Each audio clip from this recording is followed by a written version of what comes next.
Welcome to the Mind Your Wedding Business podcast. I'm your host, Kevin Dennis. In addition to leading the charge at Wedding IQ, I also run Fantasy Sound Event Services, a lighting and entertainment company based in Livermore, California, that I founded over 30 years ago. Each week on this podcast, you'll hear thought-provoking and empowering interviews with wedding professionals who have found success in the industry. If you're a business-minded wedding pro who loves love, but also cares about their bottom line, buckle up and get ready to learn from a new industry expert each week. All right, folks, welcome to another episode of Mind Your Wedding Business. We're here with the one and only Renée Dalo, and Renee's going to be talking to us about visibility as a business strategy, not just marketing. So, nope, not just marketing, but all right. Renée, like we ask everyone, welcome to the podcast, and can you tell us a little bit about yourself and how we got you here today? Hi, thanks for having me. Of course. A little bit about myself. How long is this podcast? No, I'm just kidding. Geez.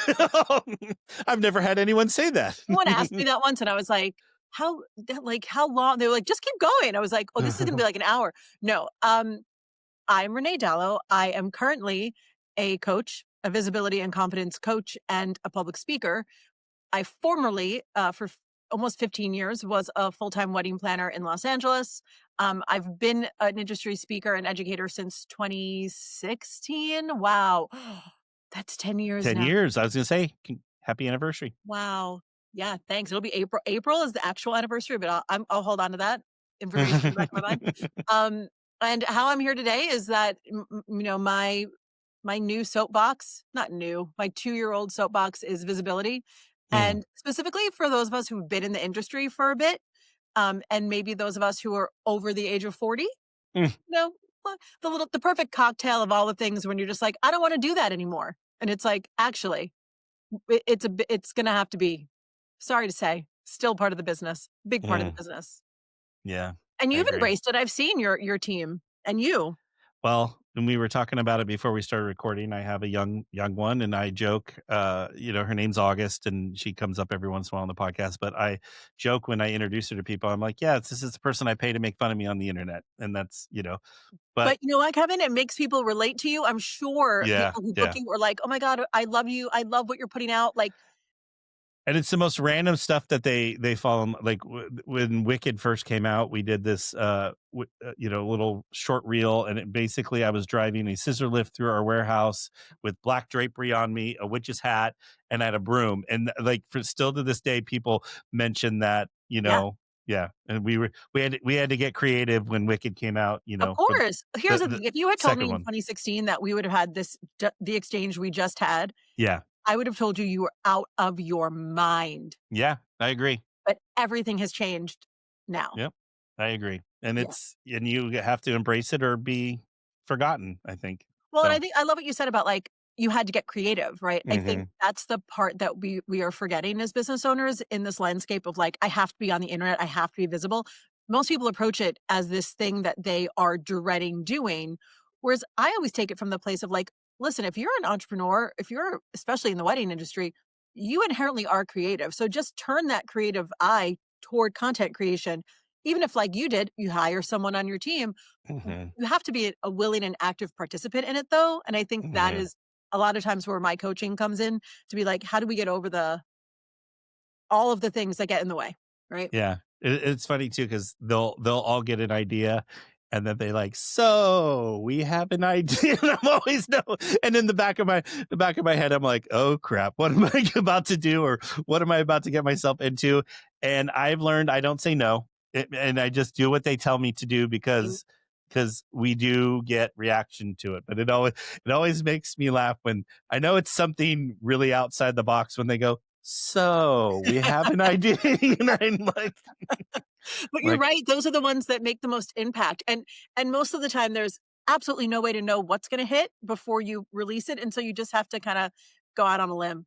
I know. And sometimes you'll release something and you think it's so amazing and it's a dud. And it for some reason didn't resonate at that moment in time. Oh yeah. The other day I wrote this beautiful 2026 goal setting. It's gorgeous. And I found this B-roll for me in August. I'm like sitting there podcasting. I was like, oh, it looks so good. The lighting is so good.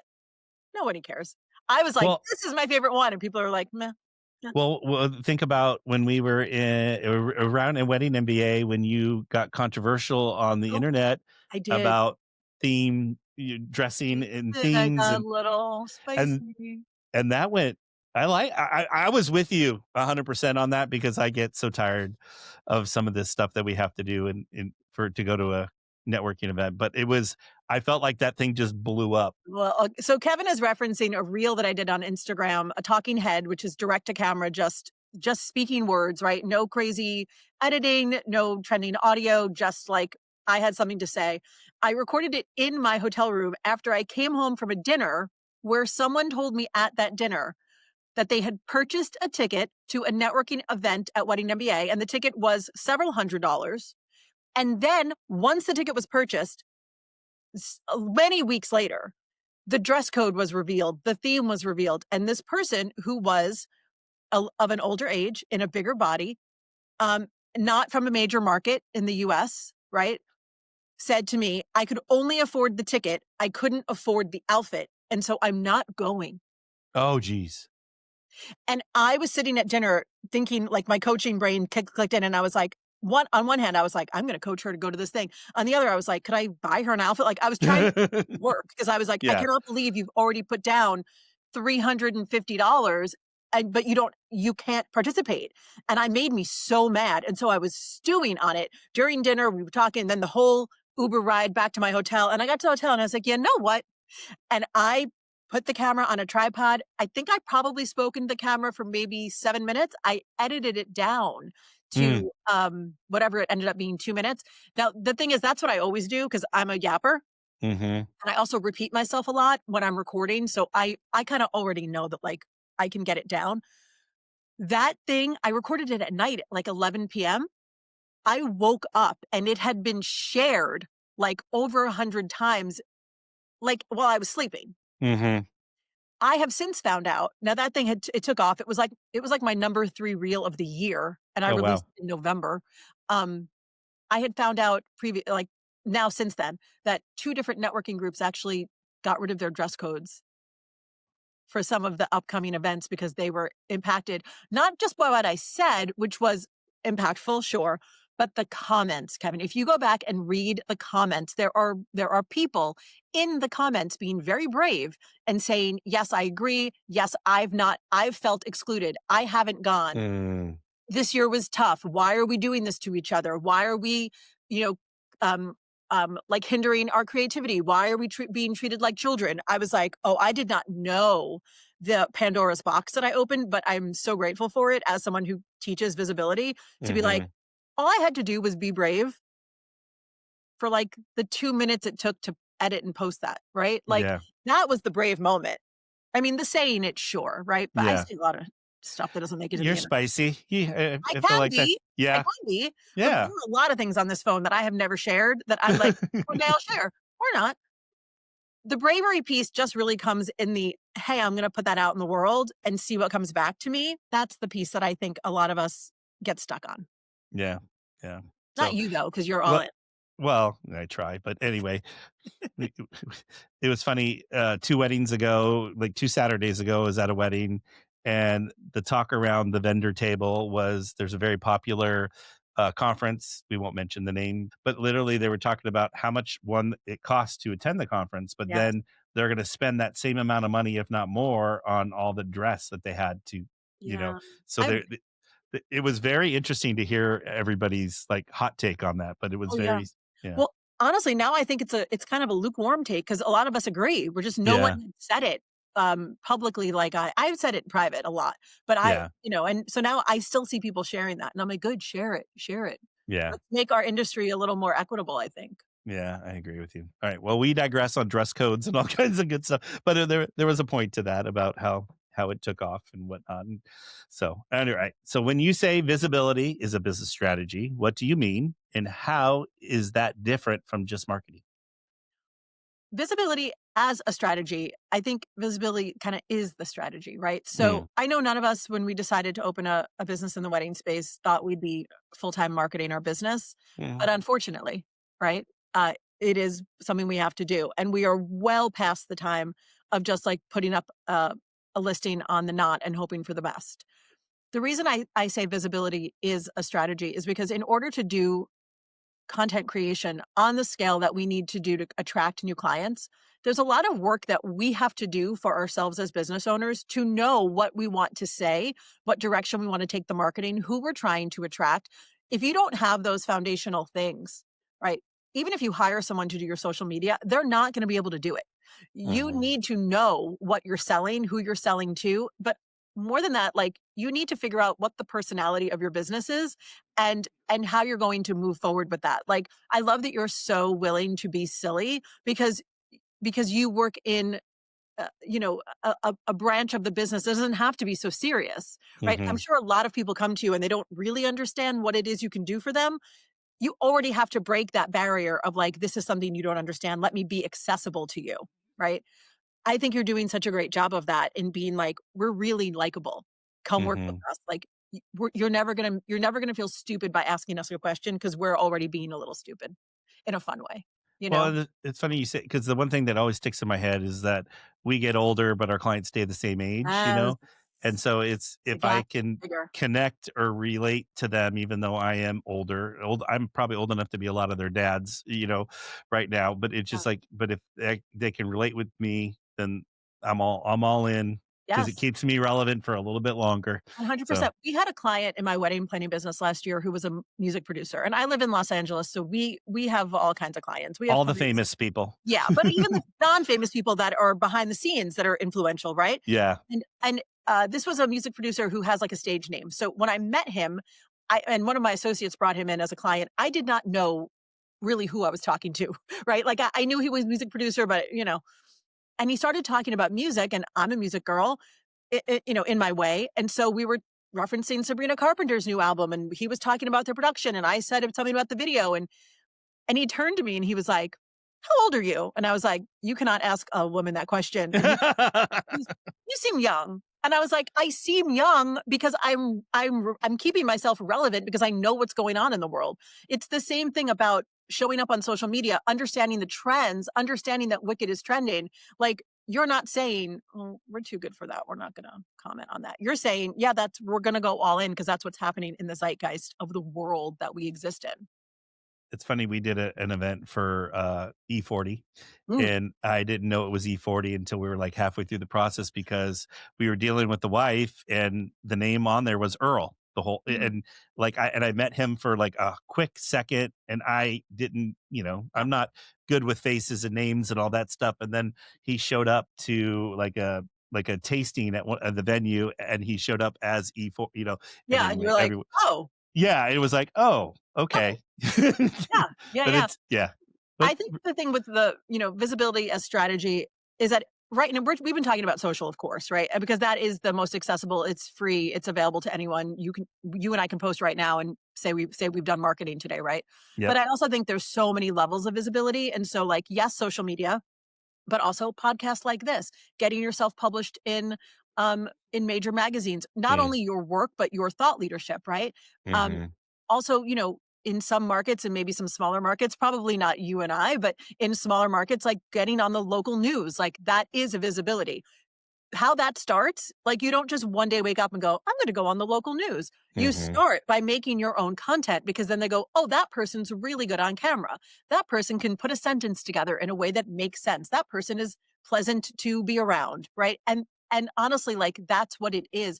The people that I coach that come to me for coaching who are like, my business is down, one of the first things I do is I go to their entire who they are on the internet and say, okay, what's missing here? Mm, The other thing, and you said something similar to this, but I want to put a finer point on it. As we get older in our business and our clients get younger, the gap gets bigger. Those of us who know what we're talking about, who aren't talking about it online, we're not getting the full benefit that mm, someone who is in their 20s, who is just beginning in their business, but who doesn't have that fear. They're all yapping on TikTok. mhm. Are they qualified? Maybe. Are they as qualified as someone who's been doing this for 20 years? I'm going to say no. Yeah. So in my mind, there sometimes what I say to people is, I think the wrong people have the microphone. Ooh, I like that. Yeah. And not to say that the 20-year-old shouldn't speak up, of course. No. But Yes. there's just different lived experiences. And what we have now is like the elders in our industry are so quiet. And it doesn't make sense to me. Yeah.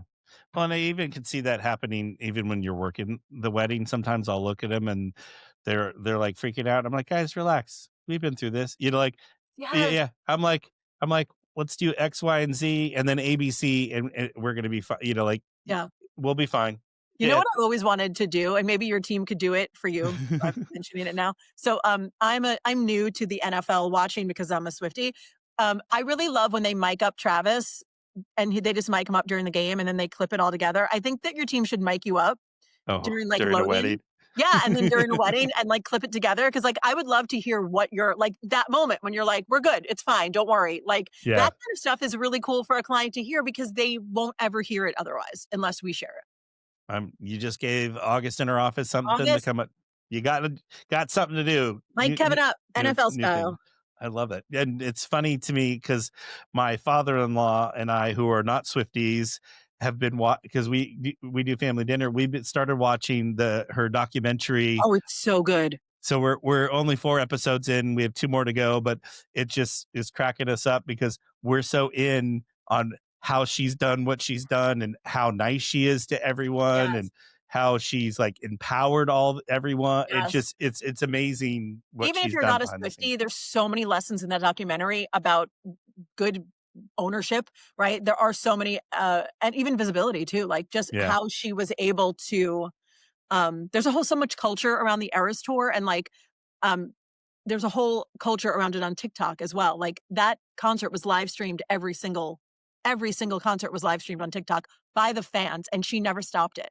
Yeah, which is amazing because Amazing.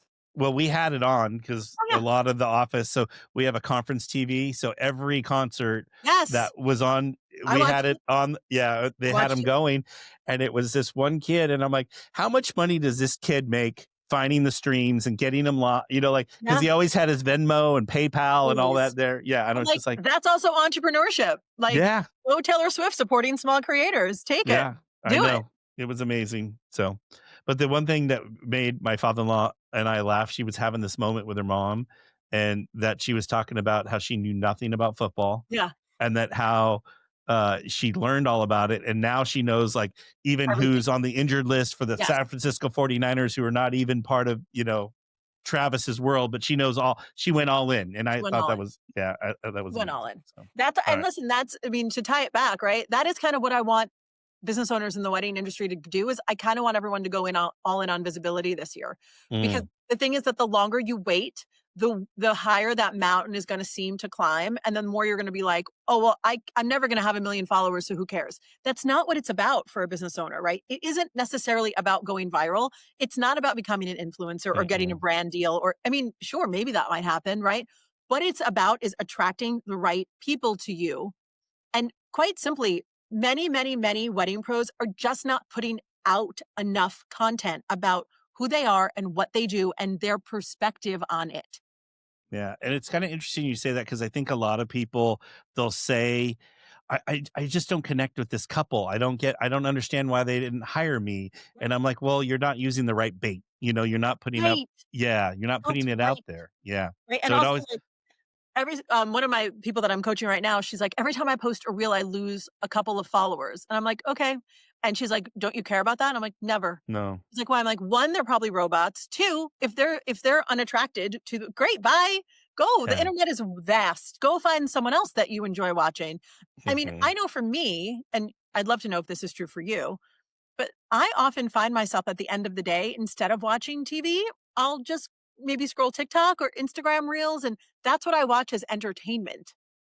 You do it? So well, no, I do it in a different time though. I'm a weirdo. I'm a sport. I love sports. So I generally have sports on at night, Yeah. whatever, much to the dismay of my wife. And then usually after the sports is over, then we watch our shows or whatever, whatever, like whatever. But I find if I'm waiting for something or I just scroll and that's my Yeah. and I'm older, so I'm an Instagram. I find that I'm on Instagram more Yeah. and I'm looking at all the different reels and different things, and I get sucked into certain people's drama and different, all Yeah, of all course. that good stuff. And We're going to social media for entertainment. And if we're doing that, our clients are too. So if yeah, you can entertain them and also teach them a little something, that's going to go so much further than just posting a pretty photo of a wedding or not posting at all. So many people come to me, especially with this new membership that I yeah, have, and they're like, I haven't posted in months. And I'm like, okay, well, let's start. Cause like there's no time like the present, yeah, you know? I always yeah. say if I had gotten serious about video creation 5 years ago during the pandemic or 6 years ago now, oh my god, 6 years Oh ago, God. I'd be a millionaire now. Yeah. Yeah, I'll never Yeah. forget. Well, you were part of them when we were doing the state of the wedding industry Uh-huh. across, and you and I were the ones that were locked up and poor. What's her name? Bree, was it Bree, the girl from Seattle? The Right. three of us were, yeah, and Uh-huh. then Locked up the, and spicy. yeah, There was yeah, Florida doing yeah, whatever the hell they wanted. yeah, Utah and Texas, they were doing whatever they wanted. But Oh, that was a anyway, time. yeah, yeah, we don't want to. Nope, don't want to talk about it. All Uh-uh. right. So as we, relationships are huge in what we do here in the wedding industry. So why is visibility especially critical in relationship driven industries like the wedding industry or the events industry? Well, I think especially when we think about visibility, we think about it as like in a bubble, right? Our own little bubble, which I don't think of it that way. I always encourage everyone to collaborate, right? So especially when the idea of creating content feels so major, it's like if you're actively having weddings, then I would love to see more creative collabs happening during those weddings. Most of the content that I create at a wedding day takes about 2 minutes to film. Like, Mm-hmm. a B-roll, seriously, is 20 seconds to film. Once you have a facility with this stuff, it doesn't take over your day. Most of it is in the, "Oh, I have a good idea" phase, right? So I think anytime you can, as an individual owner, go to another business owner and say like, "Kevin, I have a great idea for this wedding we have next week. We're doing that crazy chandelier. Why don't we do like a Phantom of the Opera thing with the chandelier?" And then your team will be like, "Oh my god, that's funny. Hey, what if we just did this? It'll take 5 minutes to film." That's the kind of relationship building that can come with visibility. And then that's just in the creation, right? Mm-hmm. Then in the posting and the association with one another, like your clients are just going to get to know that you're a trusted source because they're going to see you everywhere and they're going to see you aligned with the right people. And I think like, remember when we were all starting, at least when I was starting 15 years ago, everyone was like, do a styled shoot, do a styled shoot. I know. Yeah. Great. Do a styled shoot. In that styled shoot, do a ton of social media collabs. Mm-hmm. Like figure out creative ways to play together in social media land and leave the shoot with that also, because if you're not, you're missing a big part of the relationship building between the vendors. And then also the relationship building between you and your audience is also, it's major. And unless you've had the experience of that, you're going to be like, I don't know what you mean. But the truth is that like once you put yourself out there regularly, people feel like they know you. Yeah. You get to choose what parts of you they know. You don't have to be an open book if you don't want to be. But then people will like, for instance, Kevin, I mean, you and I know each other in real life, but I think anyone who follows you knows what your favorite seat on an airplane is. Which is Anyone who going away. So sad. I know. Oh no, that's true. Southwest. Ooh. No, but the brand new. So they just bought brand new planes, and my little seat is gone. Like it's gone. It's not even there. Oh, we need I to have just rode on one of those, and I got on the plane, and I'm like, I looked at the stewardess, and she was looking at me. She goes, "Are you looking for the seat without a seat in front of it?" And I'm like, "Yep." She goes, "They're gone." you So need to do a funeral on I know social I should. media with like I black and should. white images and like sad music, and you can do a voiceover. It was like in memoriam to your favorite. Yeah. See, here's the thing. Once you start creating content, my brain is always looking for what's interesting, funny, smart, cute. Like I'm always looking for like, what are different ways we can communicate this? I find it so fun and so creative that like, it's easier for me to be all in now than it was a couple of years ago when I begrudgingly was doing things because I just decided that this is what, this is the thing now. Well, and it's a mindset. I think you got to go in with the right Huge, mindset, and huge if you don't have the right people to do it, then don't do it with that group of people. Then find the right people that think like you do and have the right mindset. We found that out when we try to do collaborations and different things, Yeah. and it always comes out so well. And then the people that kind of are curmudgeon about it are the ones that are like, I wish you would do that fun stuff with that. I'm like, we tried and We you tried. told us, yeah, and you Yeah. told us no. So You know what's interesting about the mindset piece, though, Kevin? And this is something that was really interesting for me to learn. And I only learned it late last year at Wedding MBA. So at Wedding MBA, one of my talks was about Instagram Reels. It was like Mm. 10 techniques for Instagram Reels. And so what I did with my booth was I made it a content studio. And we had Mhm. ring lights and we had tripods and I had a big bowl of prompts. In fact, I have them somewhere here. Prompts. Prompts. And I gave everyone this card, right? And it would just, this one says, what is the best business advice you've ever got? And Mm. I was just taking their phone and running camera, right? I was interviewing people basically and getting them to talk on camera. One person comes to the booth and they say to me, I really want to do this, but every time I turn my phone on myself, I have a panic attack. Oh, And I said, are you sure you want to do this? They said, yes. I'm like, you want to do it here at the expo floor? yeah, Where with all there's like those a people. marching band and chorus and lights. And they said, yes, I want to try. So brave, right? Yeah, I stood there. I was taking about 3 minutes with people. My husband timed it. With yeah, this person, I took about 7 minutes because I was like, we're deep breathing. We're yeah, closing yeah, our eyes. We're regulating, right? And they did it. They've never posted it, right? But somehow just the act of getting over the fear, that intense fear of doing something new, of being seen, of using your voice, of all the fears. It occurred to me in that moment because I have a BFA in acting, right? So like, Mhm. even though I was really hesitant to go all in on content creation, the skill set was sort of there. I just had to Mhm. shine it up. This person was like freaking out. And yet they came so bravely to say, I know I need help. Please help me. Yeah, I think about it all the time. The people who come to my membership, people who come to me for coaching, I'm always like, what level of fear are we at? Because there is a level of fear. that's a good way of We just looking have at to it. figure out which one it is. Yeah, no, and that's a really good way, a really, really good way of looking at it because we all are afraid. And the one thing I learned, just even in the stuff that we're doing, is that we can do multiple takes and you could do it over Yes. again until you get it right because what you're doing is not live. And then I always get so excited when we do it. I'm like, one take, we're out. And I always get so excited when we get it in the first take. Yeah. Because sometimes doing those TikToks and having to mimic your words to Lip I'm syncing. like, sometimes I trip up on that stuff. But Yeah. And sometimes it's really cute when you trip up when yeah. anyone, because it's like, oh, they're trying so hard. I also think like the multiple take situation, like everybody does multiple takes. No one's going to see your drafts but you. Hmm. But then also some of the stuff that I've done on the absolute fly has been the best stuff because It you just really, don't yeah. care. You're just like, "Bleh, it's fine." Yeah, I you're did a TikTok in a at your hurry. Tri-Valley Wedding Association Oh, one. yeah. That was a Wicked Yeah. audio, which was like, does anyone want me to sing No One Mourns the Wicked before we leave? Because I was a guest at that event, not the speaker. And I was like, it'd be really funny if I were like, if I'm not the speaker, does anyone want me to speak before I go? Like that. Is it, you don't want me to do 5 minutes before? And the answer is like, no, no.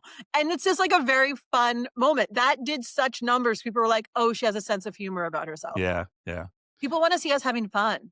It's true. And it was weird having you there as a guest and not speaking. So that's a whole I loved other it. I was like, I get to just sit here and have a yeah, glass of wine. All right. and enjoy. And they Leave did did all that's the the hard work. did you get one of that was the where they did the I first learned about Sauv Blanc with jalapenos in it. Did you ever get Oh, one of you those? beat me that night. No. Oh, they were doing that during the cocktail. Maybe you missed it during the Oh, cocktail. because we were doing content. You guys were doing content, Yeah, but so recording. literally became my whole summer drink was chopping up jalapenos and putting them in Sauv Blanc, and it just became a whole Okay, thing that now I summer really want to after go that do event. that. Yeah, Okay. you got to try it. If you like it's more flavor than it is spice, but it's definitely chop up some You jalapenos. learn something new up in wine country every time. Yep. Yeah, we really do. We try to have fun up here. So, all right. You were talking about trust earlier. So, how does constant visibility build trust before a client ever reaches out? So I think just the act of showing up regularly on your social signals to your audience, your clients, your potential clients that you're serious about your business, that you're engaged in your business, that you are not, 1 foot in, 1 foot out. You're, especially if you're sharing your thought leadership, right? Which requires some time to develop, it requires some energy on your part. Um, I think that's just going to signal so much confidence with your client and also fellow vendors, right? They're going to be like, oh, she really cares about this community. She cares about this market. She cares about this industry. And I don't know, you cannot fake that, right? Like No. you really just, I can always tell when I'd like to think I can tell. Some people are just fearful and are not posting at all. But when I go to someone's social media account, what I'm looking for is, who is this person and what do they believe about their business? Like, what is behind this business? What's their why? And this is a silly example, but I give it all the time because I feel like anything can be this. As a wedding planner, one of my biggest pet peeves was napkin folding. Like a lazy napkin fold. Like, if you're just going to fold a napkin and then drape it over the side of a table, Oh like, yeah. not happening at my event. Or roll it up and put it in a glass. That was That's the other one. BS. That is Yeah. low. That is low. And that was like my thing. I love an intricate napkin fold. I love a knot. Like, I, as a wedding planner, took time and energy and effort. I love talking about napkin folds because clients don't know. They don't know that they should care, but you know what? Once you tell it to them, they're like, well, my wedding planner better care about that, because God is in the details in that moment. So like, that is something, like some minutia, some tiny little thing that you're like, who cares about that? Once you say your thought leadership on it, your perspective on it, yeah, people are going to care. Yeah. And really, it's about sharing those little tiny moments. There's a DJ that I know who did some, it was like a year ago. She did a social media post about the way she likes to tape down her cords. I was fascinated because, one, even as a wedding planner, I take it for granted. I'm like, yeah, they're going to be taped down. But the care and the mindset behind it, and the kind of tape and the wear, and it's to be invisible. I was like, you're hired every time. Yeah. And I can relate. It drives me nuts when you see it's all like, my favorite is like, it looked like they were drunk when they were taping down the cord, and it literally is serpentine instead. I'm like, you just tape it on one side, tape it on the other, pull it tight. They put like a giant carpet over it, and you're like, that's a hump. That's not safe at all, actually. No. Yeah. Anything can be content. Yeah. Well, and that's a good example right there, because I would have never thought of doing that, but I so can relate with that DJ. So, all right. So we talk about showing up constantly. Does that help shorten the sales cycle for us? Oh, yeah. Okay. Oh, yeah. Because here's the thing. It used to be well, I'm going to say pre-video social media, right? When we were only posting to the feed and maybe a story, we could curate a lot more of like what we were showing, but then also what we were showing was pretty limited, right? We didn't have a lot, unless you got interviewed on a TV show or a podcast. You didn't have a lot of opportunity to say, this is who we are, this is what we do. So by the time we got to the consult, a lot of that was like getting to know you. Do I like you? If you're doing your social media job correctly, when they get to the call, they already like you. They know enough about you to say, yeah, I could go for coffee with her. Yeah, I could trust him with my wedding.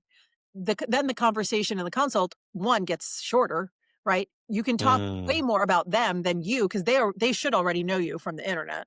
And then they can get real specific with the questions, and then you can get very specific with them about what part of your personality you kind of want to reveal. But ultimately, the trust factor is so high because you've been showing up, you're consistent. They know who you are. They know your ethics. They know what the why is behind your business. And listen, when I say all that, I'm not saying for you to make a social media reel that's like, the ethics behind my business are, no, but they can gather that from how you're showing up and what you're talking about and what you're supporting. Ultimately, I think the trust factor becomes so high that it's more of a matter of like, can we afford you, than it is, do I like you? Do I trust you? Reddit is huge right now I know we're all afraid of Reddit, myself. Well, it is we did a whole podcast episode with Adrian McDermott. Yes. And talking, or not whole, but we got into it about Reddit, and but basically how people use it wrongly, because you go in there and you're just there to observe, and you got to take a seat and you got to keep your mouth shut. That's right. Is what I've learned so far. If someone has talked about you on Reddit and you don't have any social media presence that is your face talking to camera, that is your words, then the only thing the internet knows about you is what other people have said about you. Yeah. I don't want that. I never want that. I want it direct from my mouth. So if you think, like if you watch my spicy, I don't like a dress code video, and you're like, this woman's, then great. Then you're not my client. Great. Now we know. But if you're like, she's saying what I wish I could say, come sit next to me. Yeah. Come sit right here, friend. When I was a wedding planner, one of the things my clients would say to me, And sometimes it didn't come out until after the wedding when I'd interview them like the offboarding, because I would always ask, what made you hire me? Mm-hmm. Right. And sometimes the answer would be like, you have the kind of personality that I don't have. And so I needed you to be forceful when I couldn't. Oh, I can see that. Yeah. Yeah. One of my clients called me a little bulldog once, and I was like, I appreciate the little. I'll take it all day. But I mean, that is who I was as a wedding planner, right? Like I was a fierce advocate for my clients. What are the adjectives that your clients would use to describe you? Be that person in your social. I love it. It's funny that you made me totally think of a client I worked with about 2 years ago. She was a Warrior girl for the Golden State Warriors, and and I didn't learn about it until our final meeting. We were sitting there, and she hired me because I like basketball, even though it's the wrong team. Like, but she knew on my social that I love basketball, and I go, well, why? Because I joked with her. I go, well, I'm a Sacramento Kings fan, and she goes, yeah, I know. I followed you on social media and I searched you out. She goes, but I hired, and she flat out told me, she goes, I hired you because I knew you like basketball, and I love and live for Yeah. basketball. And so it was just, we had this moment, and she even referenced during her speech, her thank you, she gave me a little shout out, and she goes, even though he wears the wrong color, and like totally did this whole, but it was such a funny moment. It was like, I never even knew throwing out that I go to basketball games or do whatever was going to get me business, but therefore it did. Relationship building. You know what I mean? Mm-hmm. When I teach visibility and when I teach curating your content, I talk about these like 5 content buckets that I want everyone to have. And one of them is fun, right? Yeah. Whatever you do for fun, you need to be showing not all of it, certainly, but you need to sprinkle it in there. In my for fun bucket, I really like to cook. I Mm. love cooking. I'm not a great baker, but I do it.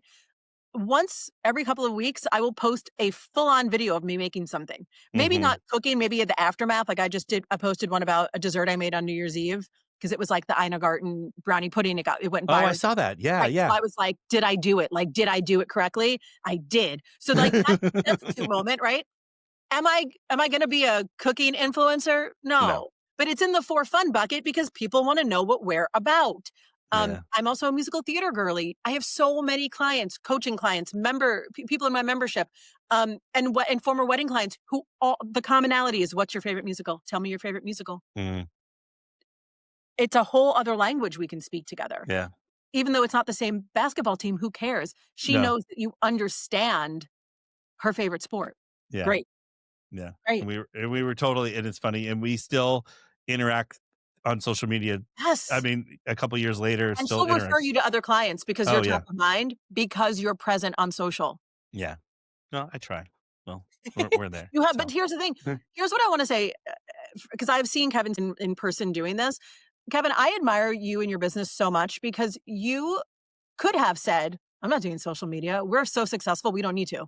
yeah. Or you could have said, that's not my generation. That's not my market. I don't want to do it. But instead you were like, let me get a young person who's passionate about this. Let me continue to say, sure, yeah, let's try it. And your business and like your social media presence is so good. Well, I will let August know because I give her all the props because I just was smart enough when I found out she was leaving her job because she worked at a venue that we work at all the time, and I knew she was doing just like literally scratching the surface with social media for them.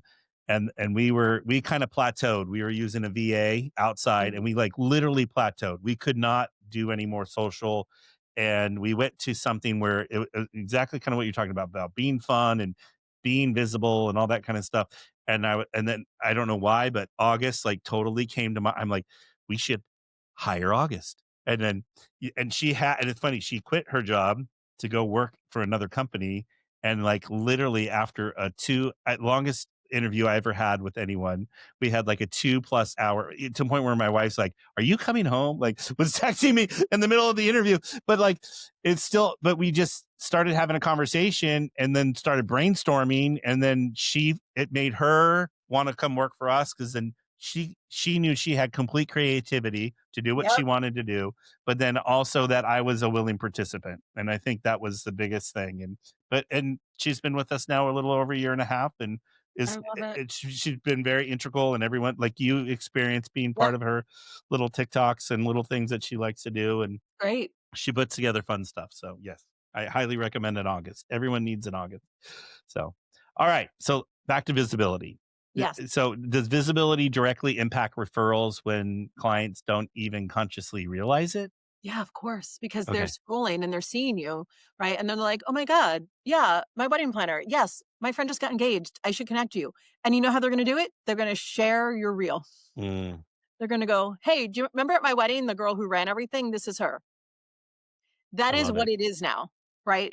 Like it isn't the, hey, let me send you their website necessarily.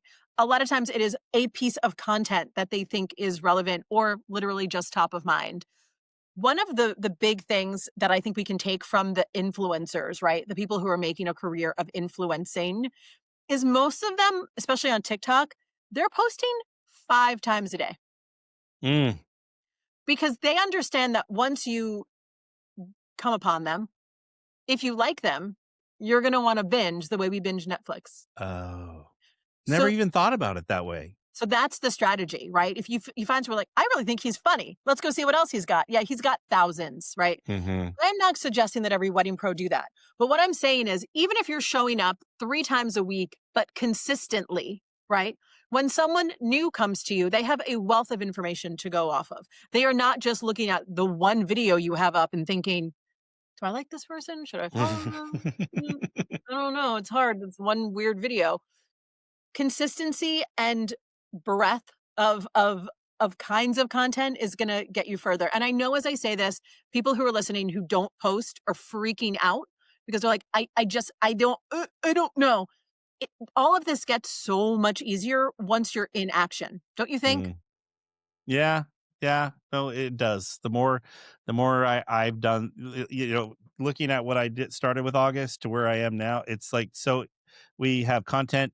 She schedules it for a couple hours. She sends me an email telling me bring this, that, because you need outfits. So she'll tell me what to bring into work and we'll go from there. And then 9 times out of 10, it's like, I don't need you. I don't need an outfit. I just need you.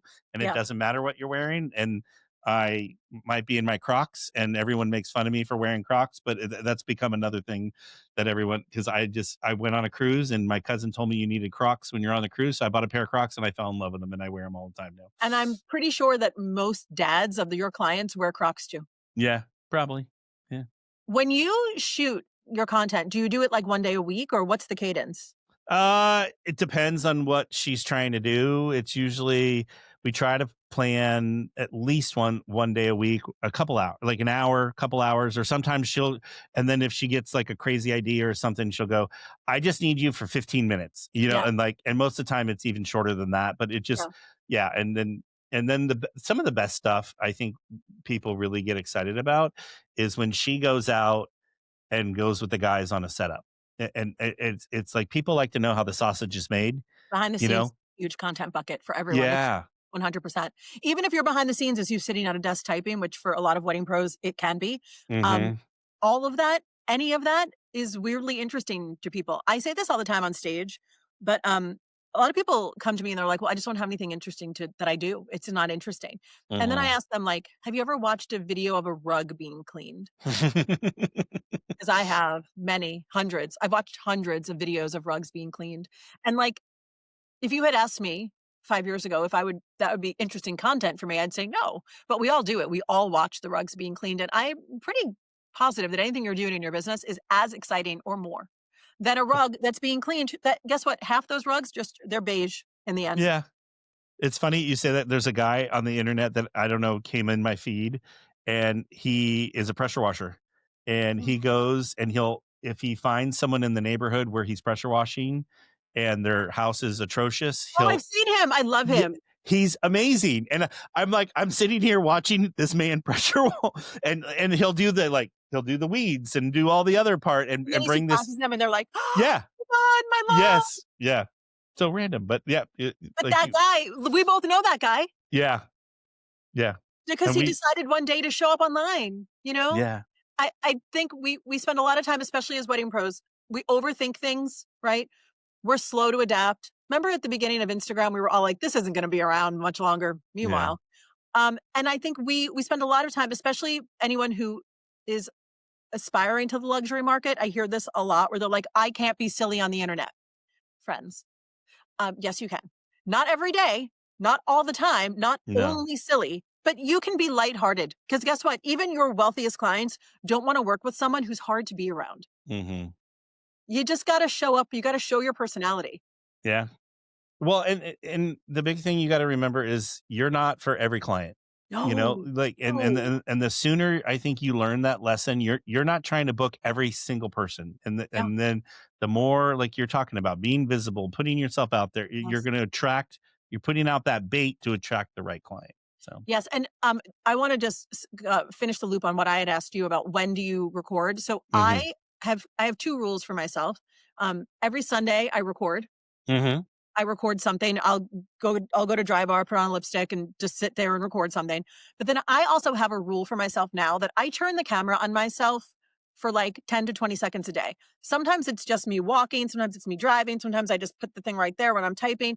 When I'm traveling, a lot of times I'll talk to camera. Like I said to you earlier, maybe I said this before we started recording, but I have a lot in this phone that may or may not ever see the light of day. So I just made a rule that I'm just going to turn the camera on myself. One, because back when I was really awkward about it, it was like exposure therapy, right? Hmm. Just do it. No one's going to have to see it. Just do it. And now that I'm all over the place, I just need to have enough content in my phone so that I could grab a B-roll, put some text over it, and make a reel whenever I want, whenever I can. Yeah. And honestly, that's how I made it through the holidays. I posted every day during the holidays, but I never recorded. Mm. I have a phone that is full of video. Oh, that's interesting. That's a good way. So Well, and I'm you got to always think. like blanking, you know? And think of it as practice. Yeah, I mean, the more you do it, yeah, yeah, the better you get. It was funny, like you brought up like how we used to just post online, and I very rarely go on Facebook anymore. Yeah, But I know. your memories, do you ever look at your memories and go, "What the was I thinking? And what was I like? Why that?" And I don't like one popped up the other day, and I'm like, I don't even remember what the context of this was Mhm. about. And it like, why did I feel compelled to put that out in the world? So. There was one Anyway. the other day that was like an old Instagram, where it was like a Caesar salad and a glass of wine, like aerial shot, but it was in like a weird filter, so everything looked brown, like the background was like brown, and I was like, "What was I trying to that I was eating? Is that what I was trying to convey? Like, what?" We've come Yeah, such a long way with our we social have. media. We really have because it's yeah, especially from Brown salad. just putting out words on a scrolling feed. So and then it became photos and then it became video and Mhm. then here we are today. So And we just keep evolving because we gotta stay relevant. exactly. All right. Well, perfect. That's going to be my last question here is about relevant. So Oh, what great. does a relevant social media presence look like in 2026 for wedding and event professionals? So I think it's about staying on top of the trends. And, like, when I say trends, I'm like, yes, I know our very good mutual friend, Megan Ely and Terica do the trends at Wedding MBA every year, and I think that's kind of like the industry, like, Standard. standard. But then Hmm. also, listen, if you're in Alabama and you notice something that you've seen a couple of your clients doing, guess what, friend? That's a trend, and you should talk about it. Hmm. Last year in my wedding planning business, everyone and their mother wanted those little cabaret lamps on their tables instead of candles. Did you see this too? Yeah. This might have been a California thing.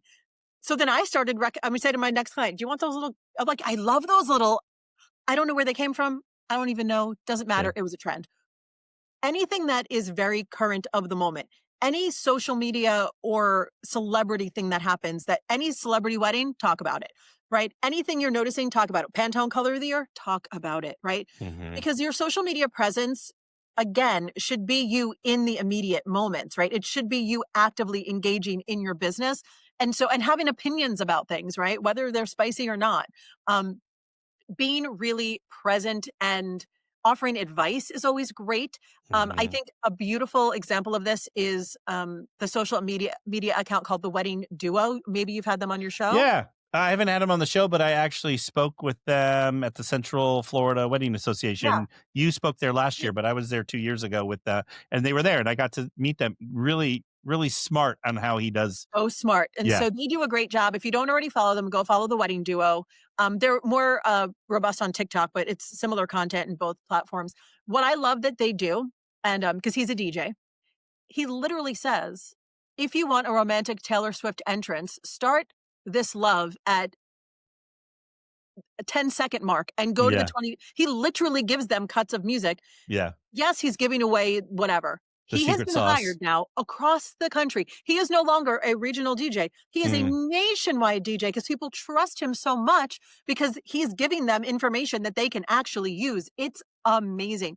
Plus, I've been with him when he creates content. Like we were walking at Expo Floor and he just has an idea. He shoots it. He keeps going. I've never seen someone so facile at it. I was like, oh, we just made a TikTok. What just happened?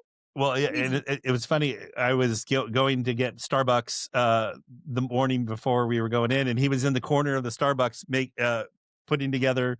He's like, I got to get a couple done, and I'm like, okay. It's true though. And I'll say as someone now who is um, making content multiple times a day, I talk to camera all the time. I talk to Yeah. camera while I'm waiting to board a plane at an airport. I don't care where I am. Nobody, No. because here's the thing. Nobody else cares. Well, and I think it's becoming more acceptable now. People are Yeah. not looking at you like you're in the loony bin or should be in the No. loony bin. You know, And it's even just if they like, are, guess what? I'm never going to see those people again anyway. I know that's my favorite part of the good old plane stuff. You hopefully never see them again. Hopefully. Or they're like, I follow you on Instagram. I'm like, great. I just made Yeah. it. You'll see you tomorrow. Bye. Yeah. All right. So Renee, what do you got going on? How do we get in contact with you? You can always find me on Instagram. I'm at Renée Dalo or TikTok. My handle on TikTok is the Renée Dalo because my name was taken by someone. I don't know. Yeah. The TikTok content is a little different in that sometimes I do silly things like I talk about Uncrustables a lot on TikTok.